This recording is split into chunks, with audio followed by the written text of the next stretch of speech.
Good afternoon. I'm Brian Winkle, the director of Symbiote, and welcome you to this first session of our conference expo. Today, we're most fortunate enough to start off with a fun activity. If you look at the title, you can tell it's got to be fun with all those words in it. And it's Stephen Miller from Williams College in Massachusetts. And I'll turn it over to Stephen, and you're on. So many thanks for the invitation. I love the fact that these are available online because my wife is actually at a conference right now.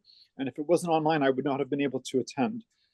And so what I want to do today is I want to talk about an activity that I've used in a variety of classes, including probability, which I'm teaching right now. And the goal is to talk about how to use differential equations or difference equations to get students excited and interested, to have them see both the interplay between theory and data collection. And so this is a subset and an expanded version of a very bad in places talk I made more than a decade ago at Williams. And this was before everybody had a lot of experience in doing all these online videos and whatnot. And I gave some lectures and they had a wonderful team that animated them, but I gave the lectures to an empty classroom. And I have learned never to do that again. So it's much nicer to be able to see people in the audience for something like this. But there is about a 7-minute clip with some really nice animation that goes through all of this and goes through the details of the arguments. I'm sorry? Okay, and it goes through the details of the arguments in much greater detail. Okay, so the goals when I do this is, as I said, is I want to excite students about doing mathematics. I want to introduce them to data collection and modeling. So I want their default to be, whenever they have a problem, try to simulate, try to gather some data. So far, I think I'm getting through to my probability students this semester. They're now beginning to just jump to that word whenever I pose a problem.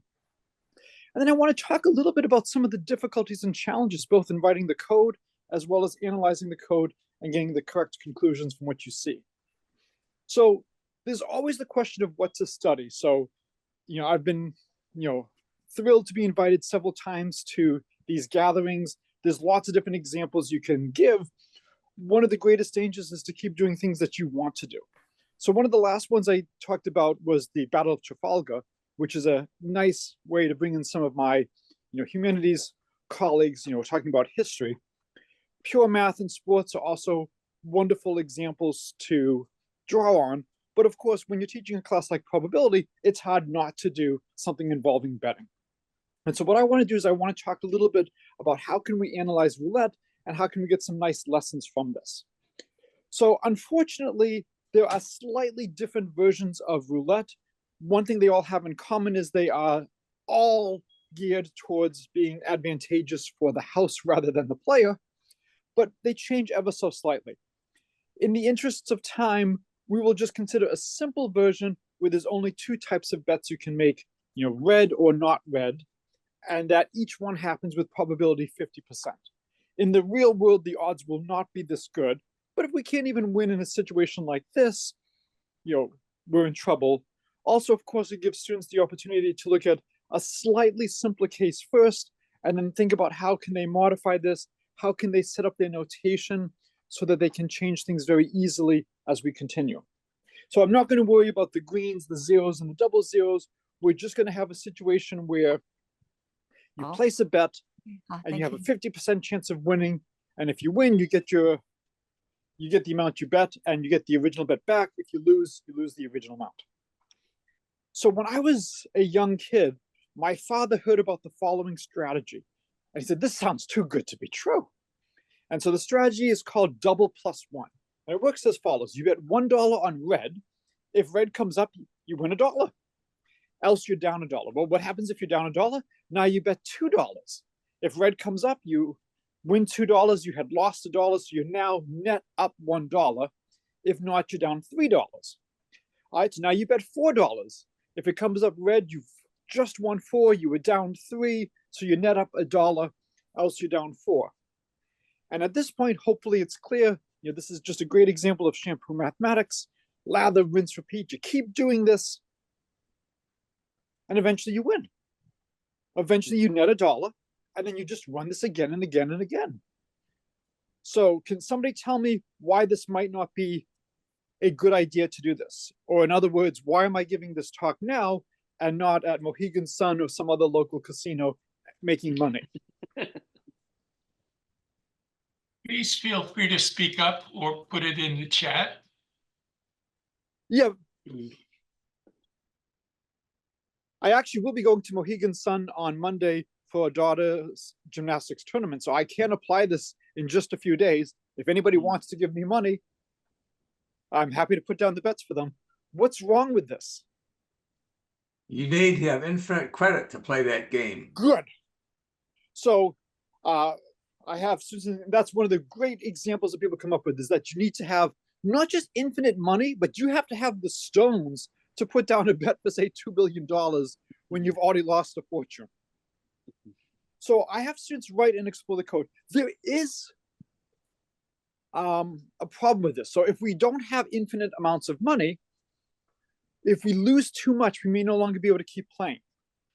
So we write some simple code, and I sometimes put in comments when I give code to students, sometimes I don't, depending on whether or not I want them to spend the time trying to think about what's going on. This is just some simple code to calculate or to estimate the probability that we would get a fixed number of consecutive blacks in a row, and that would correspond to losing so much money that we can no longer continue to use the strategy. And so, there's other different types of tweaks of code. One of the big things is always printing out pictures. So this is just code to do both of that. And so here is the result of running a bunch of simulations. So I put the 10 in red to highlight that I want to consider myself bankrupt or in trouble if I get 10 consecutive blacks, if I lose 10 spins in a row. And you can see that, if I do just 20 spins, numerically, when I was doing about 1,000 simulations, only about 0.4% of the time did I get, 10 blacks in a row. However, when I have around 10,000 spins, it was a 99.5% of the time I actually had, 10 consecutive blacks. So you can see the probability goes up very quickly. This is great data for students to start analyzing and trying to see, can they see the shape of this? It's not too hard for them to quickly see that this is clearly going to be heading towards 100%, but how quickly? And if we change the probability from a 50% chance to a 25% or a 75% chance, how will that change the numbers? How will the answer depend on that? So as an aside, I'm technically not solving the right problem. I'm looking right now at just the probability that I have 10 consecutive blacks in a row. I could actually potentially afford to have 10 consecutive blacks in a row if I won a lot of money beforehand. So this is a great opportunity to talk to students about making sure that you're solving the right problem. We frequently solve easier problems first and then build on them, then tweak on them. So here, we're just concerned with not getting too many blacks in a row, but we could afford to have a few of them if we win. Unfortunately, when you win a small amount of money. You win a net $1. And when you lose, we're going to see you lose big. So one of the phrases everybody always hears is a picture's worth 1,000 words, but the question is which picture? So the picture on the right does not really mean that much to my students. And so this is a great opportunity to talk to them about log or log-log plots, semi-log plots. And I have found over the years that most students do not understand why logarithms were created other than to just make their life miserable by having to prove all these identities. They don't understand that they can use logarithms to look at data that spans many orders of magnitude. And they don't understand that they can use logarithms to make nonlinear relationships look linear. And so over here, I did a plot of the results. A semi-log plot comes out very nice. And then I just plotted 100 minus the result for the probability. And if we zoom in, we can find the best fit line, and we can start to make predictions of what will be the probability of getting so many blacks in a row as a function of the number of spins that we do. And just to make things nice, because I knew I was going to be going to a log or a semi-log plot, the data I chose was done by, powers of 2. That's how I spread things out. And this becomes a great opportunity to talk to students about where do you want to sample. So they've seen sampling before when they've done, say, the fundamental theorem of calculus, where they divide the interval 0, 1 up, but they divide it up equally. If you take a good class in differential equations, oftentimes you discuss how do you want to numerically solve a differential equation. Well, if the function's derivative is very small, we don't need to sample that much over there. Whereas if the function has a very large derivative, we want to have more samples there. So this becomes a great opportunity to talk about dynamic sampling. And if we have a fixed finite amount of resources, which we have already established is the case for this problem, we want to use them as efficiently as possible. So now I make some predictions based on our results. And does anybody notice anything a little bit strange about the predictions for the probability of 10 consecutive non-reds, based on our data? I apologize if you were not warned that this is a audience participation talk. Yeah, there's a negative. Yeah, there's a negative.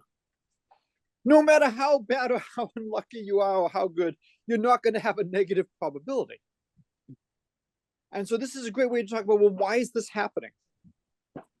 Well, it's, how accurately do we expect things to be? We also gathered the data for the best fit line, taking samples from 20 to 10,240.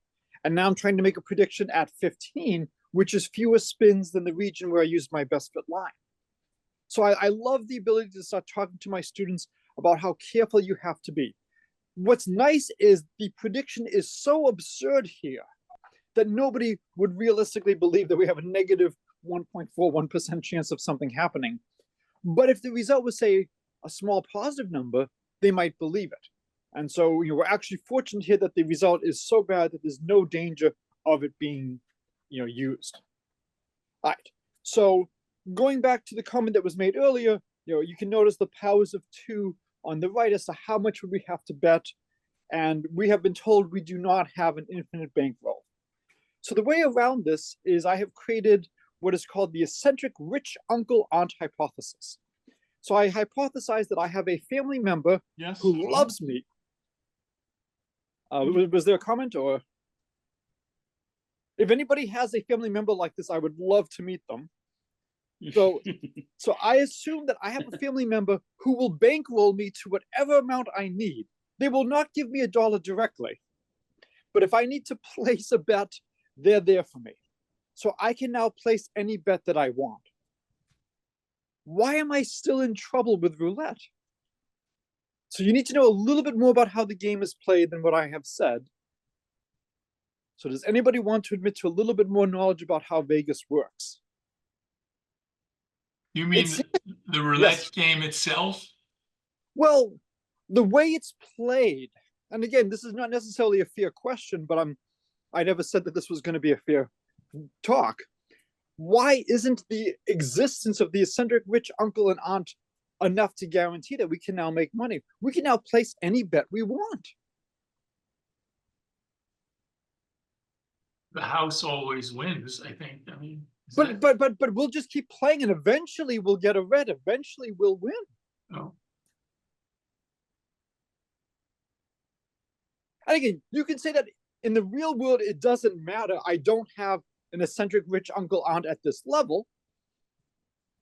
But the existence of such a person is not enough for me to win. You have to know a little bit more. And I'll try to say it one more time and emphasize keywords.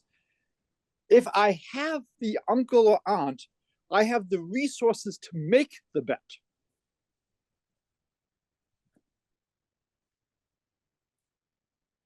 But I'm only half of the conversation. House limits. House limits. The house doesn't have to take the bet.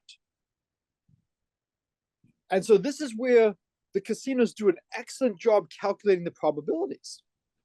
And so maybe they put a table limit, maybe 128. That's the largest they'll allow.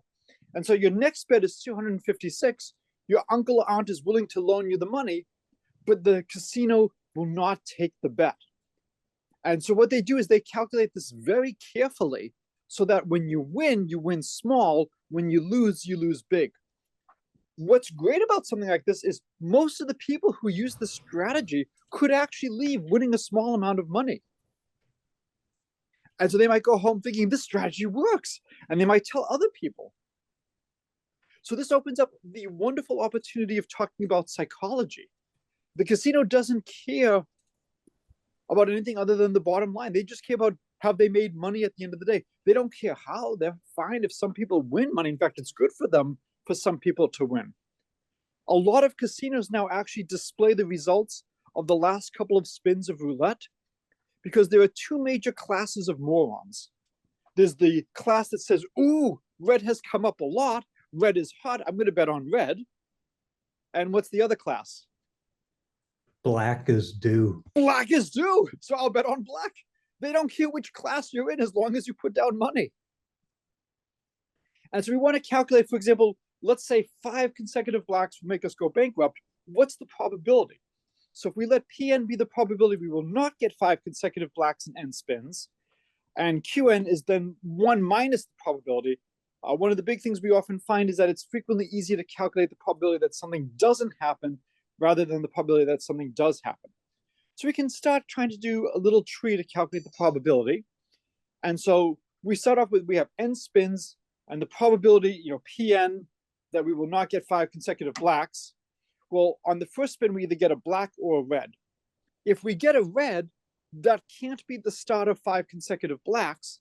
We have n minus 1 spins remaining. So the probability we get 5 consecutive blacks, given that the first spin was a red, is Pn minus 1. And we can continue just going down the tree like this. And you can see now why I want to calculate the probability we don't have 5 consecutive blacks, because after we get 5 consecutive blacks for the first 5 spins, we know that the probability is 0 that we won't get 5 consecutive blacks.